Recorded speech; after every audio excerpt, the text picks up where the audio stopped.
Alrighty, today is talking about The Mummy, not the Brendan Fraser ones, which were good. The first one was better than the second, and we aren't sure it's not going to talk about the Scorpion King and that wonderful CGI. We are going to talk about the original, the black and white. Boris OG. Karloff, Yeah. 1931. What a movie. Does it look like a movie from 1931? No, and it is surprisingly very well written, and it is not... Why is it surprisingly? Because a lot of the stuff in the 30s was so, like... Hokum? Well, yeah, I mean, this one had, like, actual real Egyptian mythology in it that was legit and accurate. It wasn't just...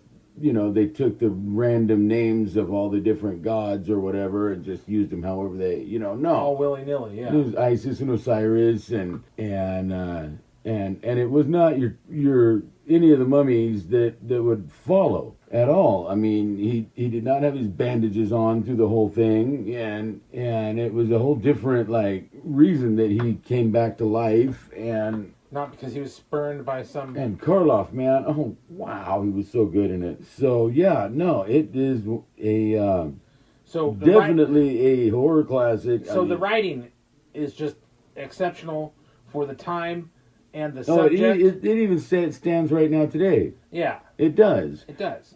For being, something that, if you were to do a period piece like this, it would have to be, like, kind of written about the same way, because it was right when they were discovering all these Egyptian tombs and artifacts and things. Wasn't Tutankhamun, like, and they were still learning about it all. Tutankhamun was the last century, wasn't he? And then the plague, because I saw that movie about... Yeah, I remember the King Tut tour in like 1975, 76, where all of the artifacts were being shown in different places around the country, man. I went to the one... And even Steve Martin wrote that King Tut song about that time, I went to Funky the one Tut. in L.A. when it was there, and then the one when it was in the Bay Area.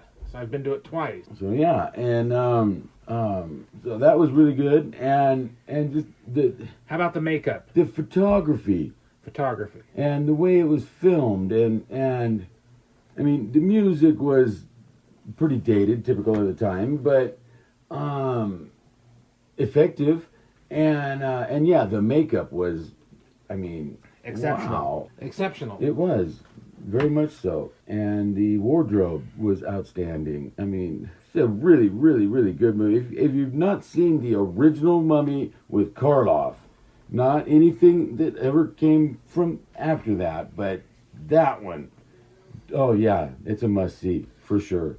So do you think it was influenced by the book of Frankenstein and of Dracula, the sense of immortality in one way or another? Or was it all, do you think, derived specifically because of think it came out of Egyptian folklore? But no, the Yes. reason to, not folklore, but the reason to have the Egyptian movie. beliefs, though, Yeah, those ancient yeah. Egyptian beliefs, when they started to, get the scrolls and read them and see what the Egyptians believed about the afterlife and this and that. Zep-Tepi, That's what yes. led to, the mummies coming back to life or whatever. It wasn't like, no, because it's not Dracula. They're not I'm vampires. saying the same kind of, well, they're But putting it in that same genre, yes. it did make sense, and it was Universal, so it was Universal Studios who were doing the monster movies, Frankenstein, Dracula, Mummy, Werewolf, Wolfman. I mean, so it puts it in that category. But the Mummy itself, the original, stands out on its own. It is just as outstanding as the original Frankenstein or Dracula, or any of them. I think it's right up there with Creature from the Black Lagoon. Yeah, it is. God, no, we'll have to edit this, but it's like it's in its own league. It's out there. It stands on its own. It's not comparable to something else. No. And all of those monster movies back then were their own thing completely. Yes. But I'm just talking about quality-wise. It's up there like with. Oh no, Creature from the Black quality-wise, Lagoon. it is out there.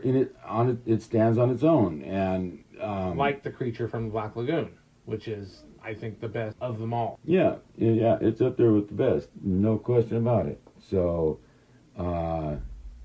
yeah, Mummy is one of the best ones by far. And I like that you were surprised by it. Well, I'd seen it before, but I'd forgotten most of it, and I mean, I was probably a kid. I mean, not even a teenager yet when I saw the, Saturday afternoon or whatever. A lot of it went over my head, and I'd forgotten most of it, and some of it, I remembered, but just like vaguely, and seeing it again and revisiting it, I got so much more out of it. It was killer. Alrighty. Perfect. So on that happy note, we'll see you on the next one. Like, share, and subscribe.